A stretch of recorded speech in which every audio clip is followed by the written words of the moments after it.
You know that the banditry is a very lucrative sector that was organized and established by the northern politicians. Would you believe that when this Ramadan just started in 2025, in Katsina, bandits are reuniting with communities? In fact, bandits are now donating aid, food, monies to the Katsina government, to the community members. They are contributing food palliatives. We could see it all over social media yesterday. Went viral that because of the Ramadan spirit, bandits who kidnap people for money, for ransom, have now returned back to the communities. Not that they have repented, they just reunited for the Ramadan purpose. Where is the government? Why didn't the Katsina government seek for a bombardment of that congregation? Why didn't the Nigerian army go there and bomb them up? This issue of banditry was intentionally created to exploit the southern resources, to exploit the federal allocation, which are largely contributed, generated by the southern part of the countries. Because what sense does it make that bandits who are terrorists, Boko Harams, who kill our Nigerian soldiers, who go everywhere, ransack communities, villages, sack the village members, burn down huts, do all manner of atrocities, and say that due to the Ramadan spirit, they want to give back. And we could see that the residents, the people of that state were there celebrating them. What level of ignorance, a high level of illiteracy, and a high level of intentionality to encourage crimes. Yes, we in the South, we are some sort of critical thinkers, and we look at this issue. We have always said it, that there is no way banditry would have thrived without the assistance of the residents. That all these Boko Harams, these ISWAPs, whatever nomenclature they have, are succeeding because the communities that they reside, they encourage them, they cover them up. They are all in this complicit act together. They are all in this atrocious act together. That in fact, the governors are also complicit. Because Nigeria is not the world. What I'm trying to say is Nigeria has a beginning, it has an end. Every exit point of Nigeria can be manned, can actually be watched. If they say a particular area is a danger zone, what that means is that this is the areas these bandits come from. This is the area their attack usually happens. Do the government do anything to secure those places? We could see how Kaduna under El-Rufai became, Southern Kaduna particularly, became unlivable. Everybody was running away from Benin, Gwari and places like that. But we've seen that ever since Christopher Musa, I think Christopher Musa is from Benin, Gwari. I know he's a Southern Kaduna man. Ever since he became the chief of defense staff, relative peace has been restored. Those bandits, those guys that kidnap people for ransom, all of them have run away. And then we saw that they have now moved to Katsina, they have moved to Zamfara, they moved to, what's it called? Bauchi and so. The governors are the ones enabling them. In another news, Showore lambasted all these northern governors, called them ignoramus. I will play that video. I'll play that video shortly. He called them all the names that they truly are, stating fact that religion has become a weapon used by the government to manipulate, to control the minds of the people. Because of Ramadan, the government will now start dishing out plates of rice. All of a sudden, those that have been crying, bad governance, there's hunger in the land, will just forget. They forget about the bad leadership of their governors, and within a space of 30 days, they will atone them, they give them new name, they baptize them. That is what the governments of the country, most especially in the north, have done to brainwash the people. The Christian religion in Nigeria will start their Lenten today. We did not hear that one school is shutting down. The Christian religion all over the world will start their Lenten season, which will last for 40 days. We've not heard that Christian schools, missionary schools will be shut down. So you can see what it means. You can see how people can be so wicked, whereby they use religion, okay, to make sure people do not move forward, whereby they use religion to stampede people's progress. It is a crazy situation that we have. And like I used to say, Nigeria will eventually split, not an ethnicity issue, it will be a religious issue. You have to see how people have been insulting Shawore because he called out the nonsense the governors did. That in that school that shut down now in Katsina, first northern state, those schools, they have Christians there. That indeed, when you are fasting, you even think straight, you are even more focused. That the school wherein the government is supposed to provide food for the children, if the children are supposed to break by 3, there is no way those children are not supposed to be breaking by 7 like their parents, because it is agreed that they do not have the strength of a father. So they should break by 3. The school should provide food for them within the period of 8 to 3. Those children will be able to concentrate, focus, because when you don't even eat, when you are in the fasting mode, you tend to be more concentrated. Your body system is more functional. These were the arguments of Shawore. Yeah, you have to see what people were saying.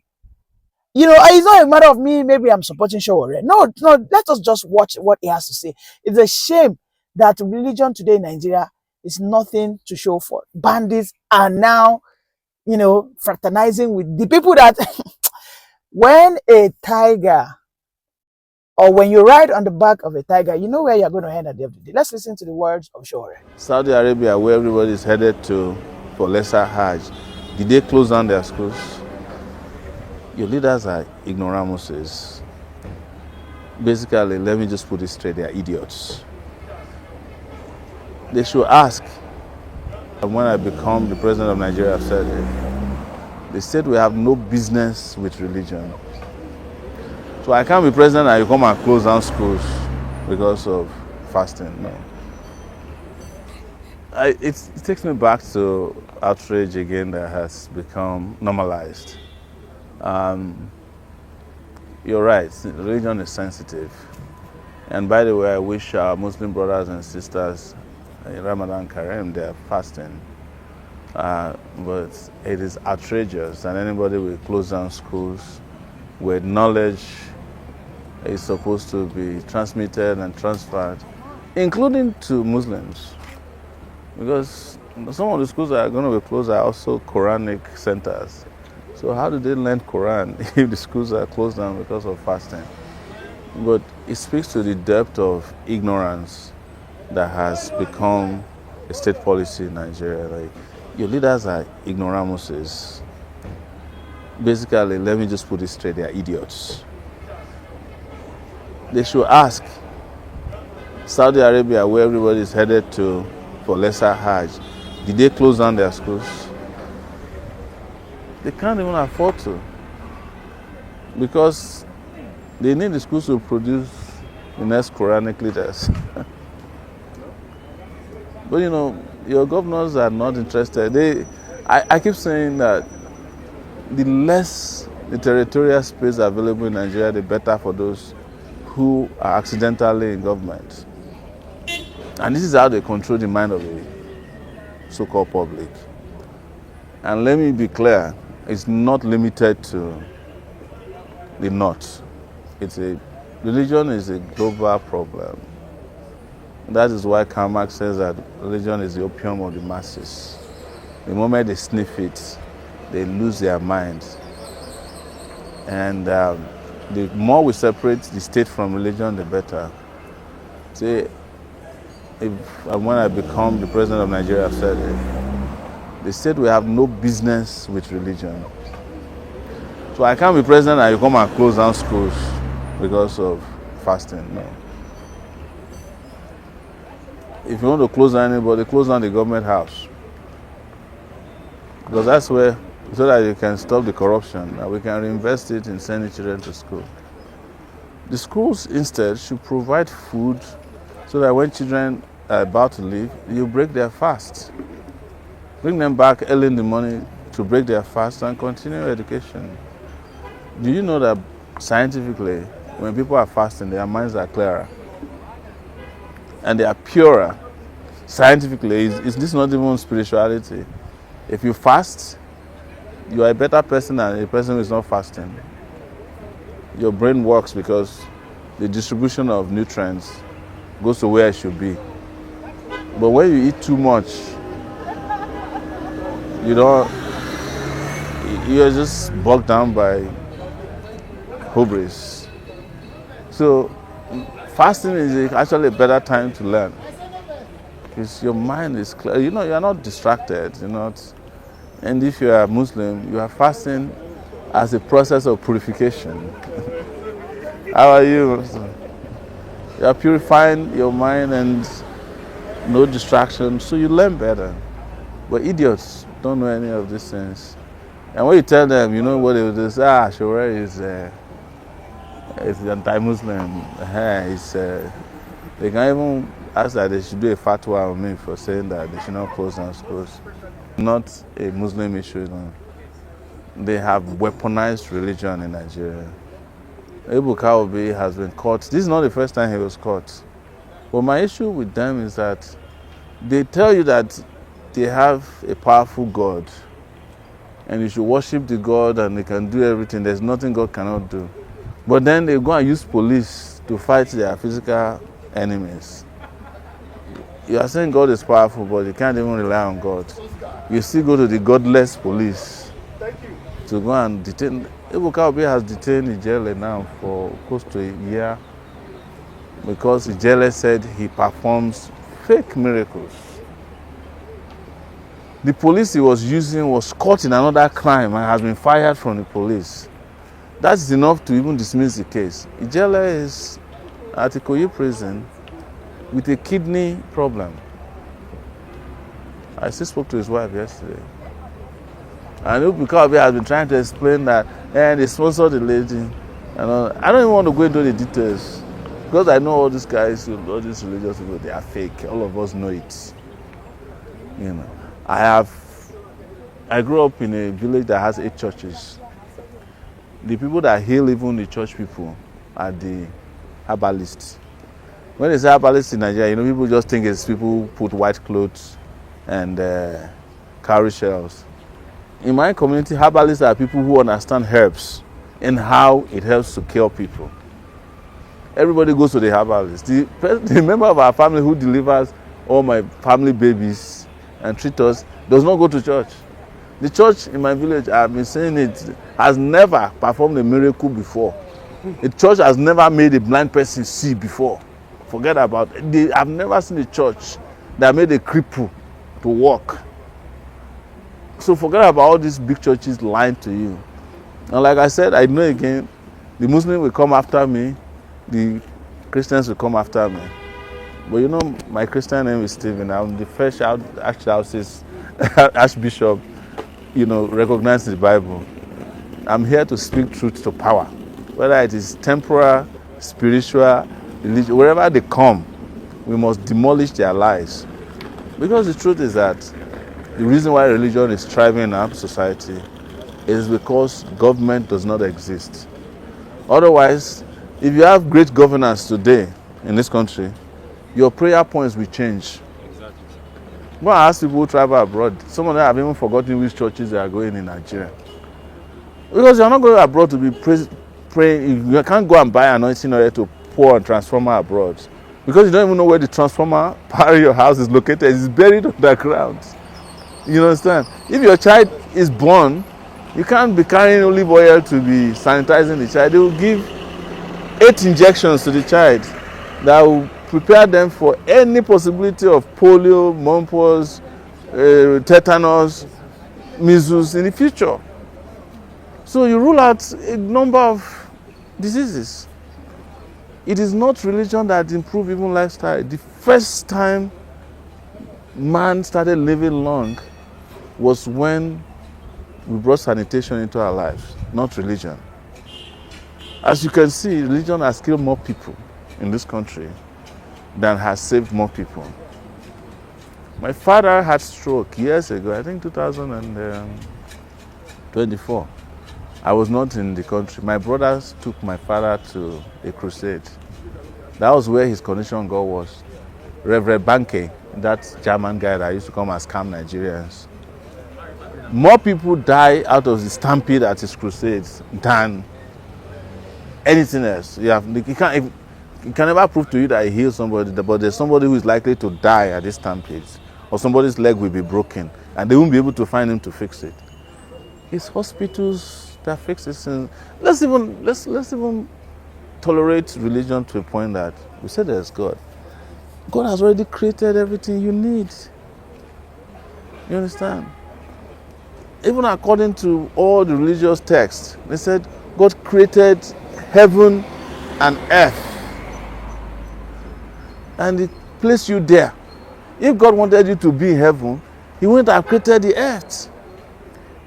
And interestingly, God does not live in heaven. God lives elsewhere, because that's where He came from to come and create heaven and earth, and went back there. Maybe it's a boys' quarter somewhere. I don't know. But you know, the biggest problem with religion is that even people who are religious preachers don't understand religion. Because most of the people who are pastors today are people who couldn't make it in real life. They went to school, they failed. Or some who don't want to do serious work. Like the Dunamis man, I told him, I met him before, I said, this is your church, if it's a hospital, you know you will be saving more people than. He got upset. Since then, you know, he doesn't want to hear my name. But that's the truth. Because he said his wife is a doctor, himself is I said, let's convert this place to hospital for 1 year. You will see how many people you will save. But you are here just collecting, using the place as collection points for victims of your false doctrine. So I'm saying because I know the pastors don't like me, the imams don't like me, but I know God loves me. Huh? Because God brought me to come and tell them the truth in this world. So, like I always tell people, and we can wrap up there, I'm a man of God without a church. If you believe in God. This is what God is about. It's about love. It's about justice, right? God is about delivering people, healing the sick, providing food for, fighting for the oppressed. Including providing wine when people are at events. That's the first miracle Jesus made, man. So that people can get high a little bit.